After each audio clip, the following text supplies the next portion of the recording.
उद्धव गुट के नेता हैं संजय राउत। इस बीच उनका बयान सामने आया है। महाविकास आघाड़ी में सीट बंटवारे पर संजय राउत कह रहे हैं कौन कितनी सीटों पर चुनाव लड़ेगा ये मामला है ही नहीं। आज शाम पूरी तस्वीर साफ हो जाएगी। हम लोग सेंचुरी के नजदीक आ गए हैं, ये संजय राउत की तरफ से कहा गया है। सुनिए।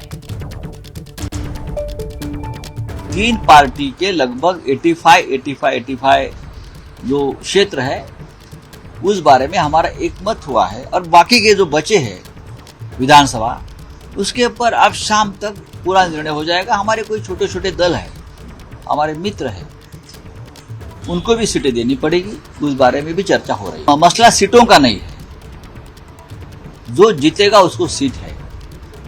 कौन कितनी सीटें लड़ रही है ये फॉर्मूला नहीं है, फॉर्मूले की बात मत करिए आप।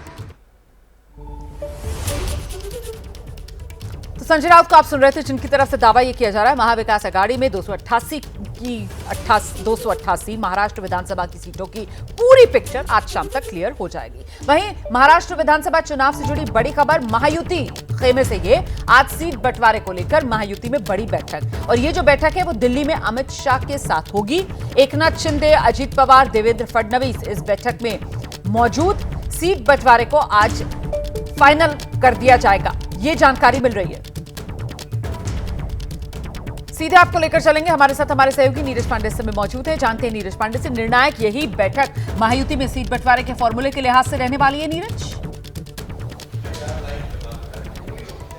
बिल्कुल निर्णायक बैठक है आज। ये 2 बजे के बाद किसी भी समय अमित शाह के साथ बैठक होगी, क्योंकि थोड़ी देर पहले ही एकनाथ शिंदे महाराष्ट्र से दिल्ली पहुंचे हैं। देवेंद्र फडणवीस, अजित पवार कल ही रात दिल्ली पहुंच चुके थे, तो ये बैठक कल ही होनी थी रात में, लेकिन चूंकि एकनाथ शिंदे के ना आ पाने की वजह से इस बैठक को आज के लिए रेफर किया गया था। और आज ये बैठक 2 बजे के बाद किसी भी समय अमित शाह के आवास पर ये शुरू होगी। और इस बैठक का मेन पर्पज यही है कि करीब 10 से 15 ऐसी सीटें हैं जहां पर कहीं ना कहीं गठबंधन के बीच में खींचतान है।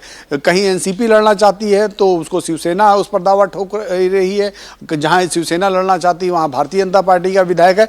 ये कारण है कि आज सारे नेता एक बार फिर से दिल्ली पहुंचे हैं और उन सीटों का हल निकालने का प्रयास होगा। और उन सीटों का हल निकालने के बाद एक अनाउंसमेंट भी किया जा सकता है कि कौन कितनी सीटों पर फाइनली चुनाव लड़ने जा रहा है। बहरहाल तीनों पार्टियों ने कुछ कुछ सीटें अपनी जारी कर दी। भारतीय जनता पार्टी ऑलरेडी करीब 99 सीटें जारी कर चुकी है, 45 सीटें शिवसेना जारी कर चुकी है और इसी तरह एनसीपी भी अपनी सीटें घोषित कर चुकी है। लेकिन जो सीटें बची हैं उम्मीदवारों के नाम का ऐलान कर दिया गया है। बहुत शुक्रिया आपका नीरज पांडे इस तमाम जानकारी के लिए। जैनेंद्र और मृत्युंजय का भी बहुत शुक्रिया इस तमाम जानकारी के लिए।